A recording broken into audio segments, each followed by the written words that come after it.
रामकृष्ण हरी माऊली. मित्रांनो, भगवान श्रीकृष्ण भगवद्गीतेमध्ये उपदेश करताना अर्जुनाला काय म्हणतात की यदा यदा हि धर्मस्य ग्लानिर्भवति भारत अभ्युत्थानम धर्मस्य तदात्मानं सृजाम्यह परित्राणाय साधूना विनाशाय च दुष्कृता धर्म संस्थापनार्थाय संभवामी युगे युगे. याचा अर्थ असा की हे पार्था, ह्या पृथ्वी तलावर ज्या ज्या वेळेस पापशक्ती वाढतील, दुष्कृत्य वाढतील, पापी माणसं वाढतील आणि ते पापी माणसं साधू संतांना सर्वसामान्यांना त्रास देईल, त्यावेळेस मी अवतार धारण करेल आणि त्या पाप शक्तींचा नायनाट करेल, त्यांना नष्ट करेल, अधर्माचा नाश करून धर्माचा विजय करेल. तेव्हा हे पार्था, तू सुद्धा सत्याच्या बाजूने लढ आणि तू एक गोष्ट लक्षात ठेव की तू सत्याच्या बाजूने आहे म्हणून मी तुझ्या सोबत आहे. तू चांगले कर्म कर.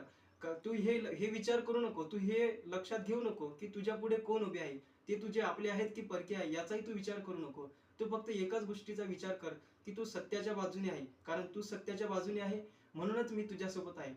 तू चांगले कर्म कर, कारण चांगल्या कर्माचे जे फळ असते ते नेहमीच चांगलं असते आणि वाईट गोष्टी नेहमीच वाईट असते.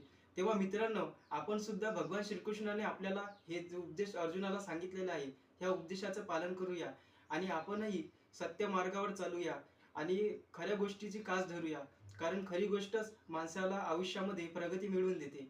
तर मित्रांनो, तुम्हाला माझा हा व्हिडिओ कसा वाटला हे मला कमेंट करून सांगा. माझा व्हिडिओ जर तुम्हाला आवडत असेल तर व्हिडिओला लाईक करा, फॉलो करा, कमेंट करा आणि शेअर करा. धन्यवाद.